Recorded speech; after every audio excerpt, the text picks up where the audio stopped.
Folks, so I'm still looking for a way to just isolate a graphic, but since I can't, I'm hoping it's at least showing the screen. Use your talents to glorify Him. Um, I suppose the subtitle would be Don't be ashamed of the talents that you have. Why should you be ashamed? I'm thinking really of young ladies because it seems like many young ladies go to one extreme or another. Some go too far. Okay, so they have a nice body, shall we say. They have a beautiful face, and then they go and work in a strip club or something. You could be a model, but listen, if you don't make it as a model, maybe that's not your talent. I mean, it's hard for me to say that, but there are very few women and men who actually could make it as a model because models have a particular set of skills and attributes that most of the rest of us don't have.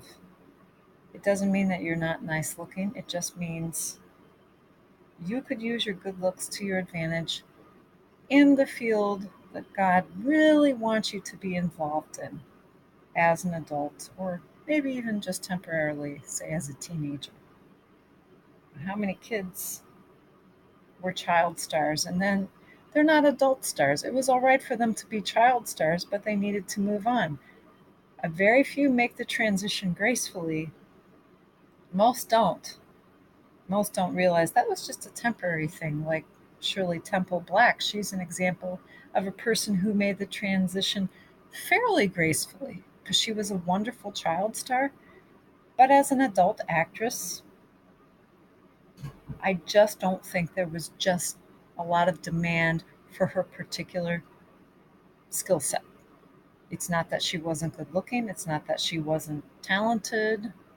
She still had her talents, but she was supposed to use them to glorify God in a different manner. And I know she's passed away, God rest her soul. I hope she doesn't mind me talking about her talents being a gift from God. I don't know whether or not she was Christian or Jewish or a person of faith. I think she was pretty much a conservative person of faith because I read her autobiography, but that was years ago.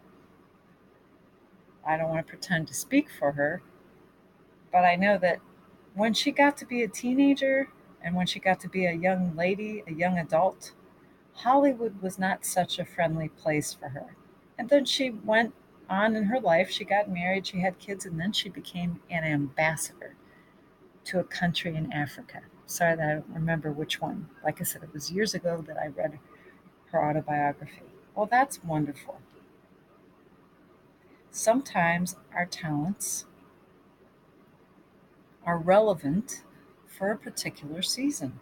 And then when that season ends, we move on to another sphere. We still have the same talents, but maybe we're using them in a different way for a different audience. Just think about what your talents are. And your talents, usually, if you're really talented at something, you're passionate about it as well. However, you may spend many years laboring in obscurity, not being appreciated for your so called talent, so called passion. Look at Van Gogh, for example. It didn't end well for him. But now we all appreciate his talents. Too bad he didn't live to see that, right? You don't want to end up a tragic case like Van Gogh. I think Van Gogh could have kept painting and he might have been able to get a day job to kind of support himself because it's very depressing. I know there are many actors out there, many artists out there who are passionate about their art, but they cannot support themselves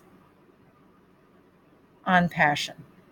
We need money to live, we need money to survive. Okay, I don't need money. I just need somebody to appreciate what I do. But nobody does. Now I understand that. Just keep doing what you do, knowing that God appreciates it. And someday He will shine a spotlight on it in His good time. And Van Gogh, again, is a great example. In his lifetime, he sold maybe two paintings. And now he's world renowned. Van Gogh was the first, he was an original. among many originals and many firsts in the art world. He's not the greatest, but he is one of the greats. He's remembered as such because at least he clung to his passions. We should all cling to our passions. A few of us are very lucky when our passions match up with our career and the path is smooth and we acquire wealth, we acquire social status, we acquire friends, we acquire a mate, we acquire children, and it's just when it works out that smoothly. Isn't that wonderful? I think that's rare. I think that's rare. So some of us, we're just going to have to keep our day jobs and maintain the creative outlet that God has given us the opportunity to use. Maybe you're in community theater. Sometimes I think I'd like to be in theater again, except I kind of get stage fright. So I perform at home. Does that mean I'm just a loser? I'm a wimp? I don't know. My husband was saying, you read this story so dramatically. Last night I was reading a Brown Ears and Gray Ears story. Rosa Marti is not a well-known children's author. Okay, we got these books from Big Lots when it was Odd Lots, and they were published in the USSR. They're not the highest quality books, but the storytelling is phenomenal. There's a real spark there.